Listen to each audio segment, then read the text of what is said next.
એઆઈજી ભારતીય પત્રકાર સંઘ તરફથી આજરોજ નવસારી જિલ્લામાં પહેલગામમાં થયેલ આતંકવાદી હુમલામાં નિર્દોષ પર્યટકોના મોત થયા છે. તેમની આત્માની શાંતિ માટે એઆઈજી ભારતીય પત્રકાર સંઘ દ્વારા નવસારીમાં ચાંદની ચોકથી શહીદ ચોક દ્વારા મૌન રેલી યોજવામાં આવી, જેમાં એઆઈજી ભારતીય પત્રકાર સંઘના ગુજરાત પ્રદેશ અધ્યક્ષ હનીભાઈ ચોથિયા તેમજ રાષ્ટ્રીય અધ્યક્ષ સુનિલભાઈ સોનવણે અને ગુજરાત ઉપાધ્યક્ષ કયુમભાઈ શેખ તેમજ નવસારી જિલ્લા ઉપપ્રમુખ કાંતિભાઈ પાનખરિયા,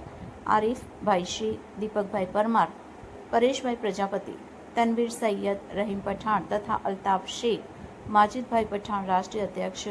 જયશ્રીબેન, સ્વામી વલ્લભાબેન, રાજુભાઈ, સાનુભાઈ મેમણ હાજર રહ્યા હતા. અને આ રેલી કાઢવાનો હેતુ કે પહેલગામમાં જે આતંકવાદીઓએ નિર્દોષ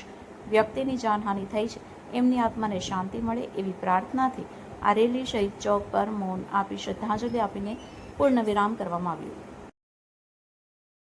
ભારતીય પત્રકાર સંઘ પીઆઈ નવસારીમાં ગુજરાત પ્રદેશની ટીમ દ્વારા મૌન વ્રતનું આયોજન રાખવામાં આવ્યું હતું. મીણબત્તી સળગાવીને અમે શાંતિથી જે ઘટના બની છે તેનો વિરોધ કરવામાં આવ્યો હતો. પહેલગામની અંદર જે આતંકવાદીઓ દ્વારા દેશને વિભાજિત કરીને જે કૃત્ય કરવામાં આવ્યું અને કેવું મોટું ષડયંત્ર હતું કે જેમાં ભારતને જાતિવાદની અંદર વહેંચી દેવાનું, તેનો ભારતના પ્રત્યેક નાગરિકે અને બધા જ ધર્મના લોકોએ એમની મહર્ષાને વિખોડી કાઢી છે. મારી ભારત સરકારને માંગ છે કે પહેલગામની અંદર જે કૃત્ય આતંકવાદી દ્વારા કરવામાં આવ્યું છે અને જે લોકો શહીદ થયા છે એમના પરિવારને શિક્ષણથી માંડીને બધી જ વાતની જવાબદારી ભારત સરકાર લે